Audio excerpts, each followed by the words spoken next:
శుక్లాం వరదరం విష్ణుం శశివర్ణం చతుర్భుజం ప్రసన్నవదనం ధ్యాయేత్ సర్వవిఘ్నోపశాంతయే అగజానన పద్మార్కం గజానన మహార్నిశం అనేకదంతం ఏకదంతం ఉపాస్మహే. ఓం గం గణపతే నమః. ఓం కాళభైరవస్వామినే నమః. ఓం నమో దత్తాత్రేయ స్వామినే నమో నమః. మా ఆది ఆస్ట్రాలజీని ఎంతగానో ప్రోత్సహిస్తూ చూస్తూ మా వీడియోలన్నీ కూడా నన్ను ఎంతగానో ప్రోత్సహిస్తూ ఉన్నటువంటి మీ అందరికీ, అలాగే విదేశాల్లో కూడా నన్ను ఎంతగానో ఆదరిస్తూ నా వీడియోలు కూడా చూస్తూ నాకు ఫోన్లు చేస్తూ నన్ను మనస్ఫూర్తిగా ఆదరిస్తున్న మీ అందరికీ పేరు పేరున నా హృదయపూర్వక నమస్కారాలు. ఇప్పుడు మనం డిసెంబర్ 1 తారీఖు నుంచి 31వ తారీఖు వరకు కూడా ఈ నెల్లాళ్ళు 12 రాసుల వాళ్ళకి ఎలా ఉండబోతుందో తెలుసుకుందాం. దానికంటే ముందుగా యాక్చువల్గా మా ఆది ఆస్ట్రాలజీ నుంచి జాతకాలు చెప్తూ ఉంటామండి నేను అలాగే మీకు date of birth, time of birth, place of birth మీకు చెప్పించుకోవాలనుకుంటే ఇవన్నీ ఉంటే నాకు పంపించండి. ఒకవేళ నేను షూటింగ్స్లో ఉన్నా అయితే ఫోన్స్ ఎంగేజ్ ఉన్నా మీరు మెసేజ్లు పెట్టండి వాట్సాప్లో, నేను తప్పకుండా రెస్పాండ్ అవుతాను. మళ్ళీ మీకు ఫోన్ చేస్తాను. మీనరాశి చివరిది అయినటువంటి మీనరాశి అండి. డిసెంబర్ నెలలో ఎలా ఉండబోతుందో తెలుసుకుందాము. చాలా బాగుంది మీనరాశి వాళ్ళకి. మీ లగ్నంలోనే మీ రాశిలోనే రాకుండా మాత్రం నేను భయపడాల్సిన అవసరం లేదు. చిన్న చిన్న ప్రాబ్లమ్స్ ఇస్తాడండి ఆయన. మీ మనసుకి కష్టం కలిగిస్తూ ఉంటాడు. చిన్న చిన్న ప్రాబ్లమ్స్ ఇస్తాడు. ఏం భయపడాల్సిన అవసరం లేదు. పైగా సెకండ్ భావాధిపతి ఇంతకుముందు నీచ స్థితిలో ఉన్నాడు కదా. సెకండ్ భావాన్ని శని చూసినా దానివల్ల మిమ్మల్ని ఏమి ఇబ్బంది పెట్టాడండో. కానీ రావాల్సిన సంపదలు లేట్ చేస్తాడమ్మా తప్ప కుజ బలం ఉంది కదా. రెట్రోగ్రేషన్లో ఉన్న కుజుడు బలంగా పంచమస్థాన కోణంలో ఉన్నాడుగా. భయమేలా అంటే రావాల్సిన డబ్బులు వచ్చి తీరుతాయి. సంగీత సాధన చేసే వాళ్ళకి బ్రహ్మాండంగా ఉంటుంది. కంఠధ్వని బాగా మాట్లాడే శక్తి మీకు ఉంటుంది. అలాగే విదేశాల పర్యటన చేస్తారు. డబ్బింగ్ ఆర్టిస్టులకి బాగుంటుంది. మీకు బాగా యాంకరింగ్ చేస్తారు సరే, వాళ్ళకి అద్భుతమైన ఫలితాలు ఉంటాయి. గాయకులకి సూపర్. ముఖ్యపరిచేసి అద్భుతంగా ఉంటుంది. మాట్లాడే తత్వం, విద్యలో బాగా రాణించడము అద్భుతం. 3వ భావంలో గురుడు ఉన్నాడు కాబట్టి మీ సోదరిమణులకి బాగుంటుందండి. యాక్చువల్గా 3వ భావంలో గురుడు అంత యోగాన్ని ఇవ్వడు, కానీ సోదరిమణులకి మంచి చేయడానికి అవకాశం ఉంటుంది. అంతేకాకుండా మీ కమ్యూనికేషన్ స్కిల్స్ని బాగా పెంచుతాడు. కొత్త ఆలోచనలు వచ్చేట్టు చేస్తుంటాడు ఆయన. మీ వే ఆఫ్ లివింగ్ స్టైల్ అద్భుతంగా ఉంటుందండి. ధైర్యాన్ని ఇస్తాడు. మీ తమ్ముడు కానీ చెల్లెలు, అన్నయ్యలు కానీ ఉంటే తమ్ముడు చెల్లెలు కానీ మీరే ధైర్యాన్ని ఇస్తుంటారు. శుభవార్తలు కూడా ఈ వారంలో వినబోతున్నారు. మీరు వింటారు కూడా. ఈ వారంలో కాదు, ఈ నెలలో అనుకుందాం. ఈ నెలలో వినబోతున్నారు. అంతేకాకుండా 4th హౌస్ లార్డ్ అద్భుతంగా ఉన్నాడు కదండి. భాగ్యంలో ఉన్నాడు కదా. 4th హౌస్ లార్డ్ భాగ్యంలో చాలా సూపర్గా ఉన్నాడు. అంటే ఏంటి అంటే మీరు చేస్తున్నటువంటి మీరు కొనబోతున్నటువంటి వాహనాలు కానీ, గృహాలు కానీ, అపార్ట్మెంట్స్ కానీ, భూములు కానీ మీకు కలిసి వస్తాయి అంటే సందేహం లేదు. అంతేకాకుండా మీ తల్లిగారి ఆర్థిక పరిస్థితి క్రమేపీ డెవలప్ అవుతుంది.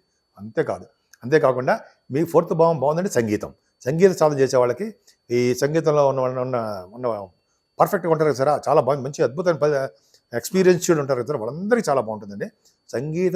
సంగీతంలో ఉన్న వాళ్ళకి బాగుంటుంది. బంగారు ఆభరణాలు, విద్యలో బాగా రాణిస్తారు. పంచమస్థానంలో కుజుడు చెలరేగిపోతున్నారు కదండి. పంచమస్థానంలో కుజుడు రెట్రోగ్రేషన్లో ఉన్నాడు. జనకి పంచమస్థానంలో కుజుడు అంటే ఏం చేస్తాడు? పిల్లల్ని ఎవడు ఇబ్బంది పెడతాడంటాం కదా, కానీ ఇస్తాడు. ఎందుకంటే మీ రాశికి యోగకారకుడు, మంచివాడు. 9th హౌస్ లార్డ్ కూడా అయ్యాడు. సుబ్రహ్మణ్యుడు మంచి పవర్ఫుల్గా 7వ తారీఖు నుంచి ఉన్నాడండి. ఆయన మంచి చేస్తాడు. పుత్ర సంతాన యోగం కలిగేట్ చేస్తుంటాడు ఆయన. అలాగే స్పోర్ట్స్లో బాగా రాణిస్తారని మీరు. విదేశాలకు వెళ్ళడము, స్పోర్ట్స్ ఆడడము, ధనం సంపాదించడము ఎక్కువగా ఉంటుంది. అంతేకాకుండా కళారంగంలో ప్రతిభ కనపరుస్తారు. కళారంగం కూడా పంచమస్థానం చెప్తాం కాబట్టి కళారంగంలో సంగీత, సాహిత్య, నృత్య కళాకారులకి, అలాగే టెలివిజన్ రంగంలో ఉన్న వాళ్ళకి, సినిమా రంగంలో ఉన్న వాళ్ళకి అద్భుతమైన ప్రతిభ ఉంటుంది. ముఖ్యంగా రాజకీయ రంగంలో ఉన్న వాళ్ళకి పంచమస్థానం బాగుంటే రాజకీయ పదవులు వస్తాయి. ఎవరి దగ్గర మాట నేర్పదనం వచ్చు, శుభకార్యాలు చేస్తారు, శుభవార్తలు వింటారు. ఇవన్నీ అద్భుతం. పంచమస్థానంలో కుజుడున్నాడు కాబట్టి మీకు స్టాక్ అండ్ షేర్స్ అంటారు సరే, ఆ మార్కెట్లో భూముల మీద మీరు ఇన్వెస్ట్ చేస్తే డబ్బులు బాగా వస్తాయండి. భూముల మీద, కంప్యూటర్స్ మీద, సాఫ్ట్వేర్ అంటాం కదా, కంప్యూటర్ హార్డ్వేర్, సాఫ్ట్వేర్, టెలివిజన్స్ అంటాం కదా, వాటి మీద నేను ఎవరిని ప్రోత్సహించనండి. మీరు ఆడండి అని అన్నాం. ఆల్రెడీ ఆడుతున్న వాళ్ళకి, ఈ స్టాక్ మార్కెట్లో ఉన్న వాళ్ళకి ఫలితాలు చెప్తున్నా.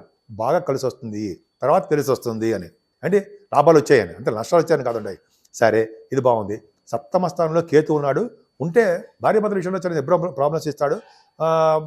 వివాహ శుభకార్యాల్లో ప్రాబ్లమ్స్ క్రియేట్ చేస్తాడు. కానీ గురుదృష్టి ఉంది. గురుదృష్టి ఉండడం వలన మీకు భార్యాభర్తల విషయంలో అనురాగం కలుగుతుంది. చక్కటి సంబంధాలు వస్తాయి. అది ఇబ్బంది పడాల్సిన అవసరం లేదండి. వ్యాపార విస్తరణ, వ్యాపారం కూడా చెప్తాం కదా సప్తమ భావం, వ్యాపార విస్తరణ కూడా చేసుకుంటూ ఉంటారండిలో సందేహం లేదు. అలాగే ఇక్కడి నుంచి చెప్పాలంటే భాగ్య రాజ్య లాభస్థానాలు టెరిఫిక్గా ఉన్నాయి. ఎందుకు అంటే చెప్తా.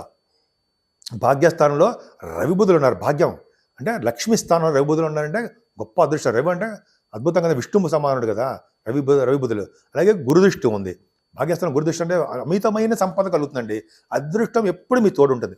నేనేమి సరదా కోసమో ఏదో మీ మెప్పు కోసం ఏం చెప్పట్లా. అక్కడ ఏముంది అది ఫోర్స్గా కాన్ఫిడెంట్గా చెప్తున్నాను అనమాట.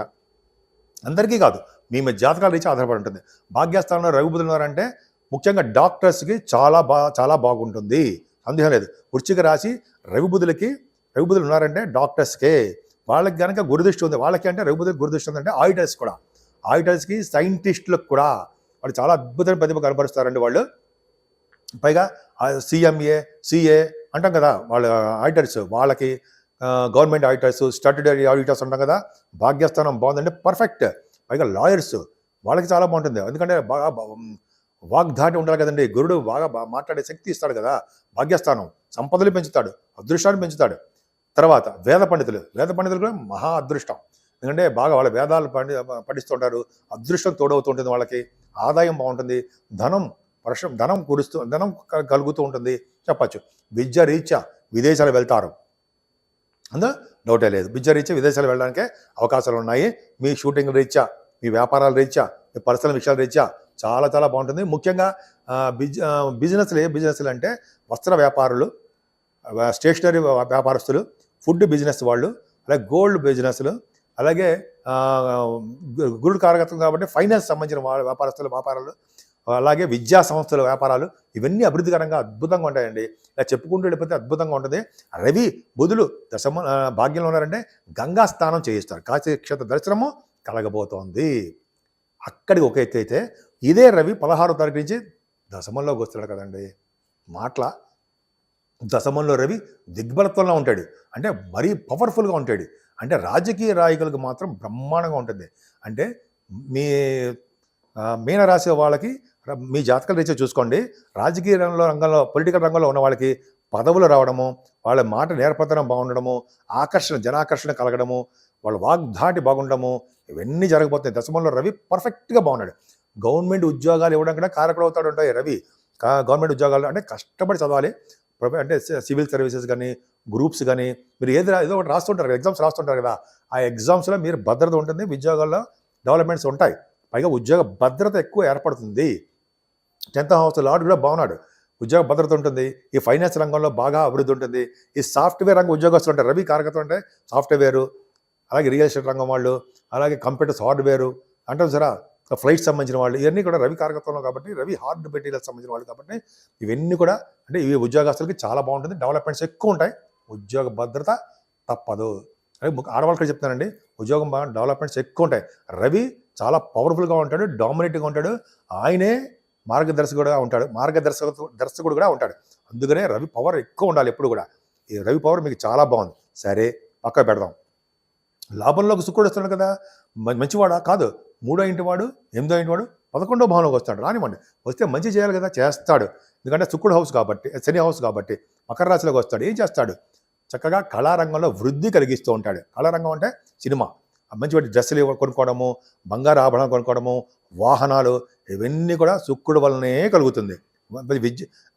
విద్య కంటే ముందు వాహనంలో బాగా డెవలప్మెంట్స్ ఉండడం జరుగుతుంది. శుక్రుడు 11వ భావంలో ఉన్నాడు కాబట్టి మీరు ఏ వ్యాపారం చేసినా, వస్త్ర వ్యాపారం కానీ, మంచి వ్యాపారాలు, ఏ వ్యాపారం అంటే మంచి వ్యాపారాలు చేస్తే ఆయన నిజాయితీగా ఉన్న వ్యాపారాలన్నీ కూడా డెవలప్మెంట్స్ ఇచ్చి ఆయన సర్వదా కాపాడుతుంటాడు. అమ్మవారు కదండి శుక్రుడు అంటే, అమ్మవారి ప్రభావం, కనకదుర్గ అమ్మవారు, లక్ష్మీ అమ్మవారి స్వరూపం కదా. సరే ఇవన్నీ కంఠశ్వాస బాగా చెప్తున్నాం, సరే బాగానే చెప్తూనే ఉన్నాం. 12వ భావంలోకి వద్దాం. శుక్రుడితో కలిసి శని ఉన్నాడండి. ఎప్పుడూ కూడా శనితో కలిసి అంటే యాక్చువల్గా మీకు ఏళ్ళు నడిచే ప్రభావం ఉంది. 29 తారీఖు నుంచి శుక్రుడు చేరిపోతున్నాడు. శుక్రుడు చేరడము, శని కూడా చేరడం వల్ల శుక్ర శనులు 12వ భావంలో మంచివాడు కాదు.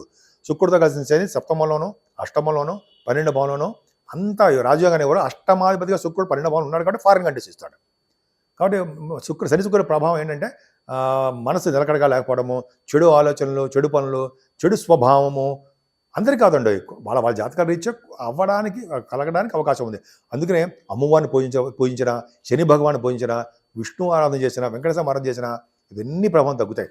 అంతేకాకుండా ఈ నెల మొత్తం కూడా మీరు దత్తాత్రేయ స్వామిని కొలవడం వలన, పూజించడం వలన, అంటే బ్రహ్మ విష్ణు మహేశ్వర స్వామి అనేటువంటి దత్తాత్రేయుని పూజించడం వలన సకల శుభాలు కలగడం కాకుండా కష్టాలు దూరం అవుతాయి. అంతేకాదండి, కాలభైరవుని కూడా ఈ నెలలో ఆయన పూజించాలి. అష్టకాల భైరవుడు కాశీక్షేత్రంలో ఉన్నారు. వాళ్ళని దర్శించుకున్నా, కాలభైరవుని దర్శించుకున్నా, కాలభైరవుడు అష్టకం విన్నా కూడా ఈ రాశుల్లో ఉండే గ్రహాల వల్ల వచ్చే దుష్ఫలితాలు, దుష్ట స్వభావం అన్నీ తగ్గి మంచి జరగడానికి ఎక్కువ అవకాశాలు ఈ కాలభైరవ స్వామిని మీకు ఇస్తాడు. సో ఈ విధంగా మీ రాశి వాళ్ళకి అన్ని విధాలుగా సర్వ సౌఖ్యాలు కలగాలని, అన్ని రంగాలను ముందంజలో ఉండాలని, ఉంటారని కూడా నేను మనస్ఫూర్తి కోరుకుంటున్నాను.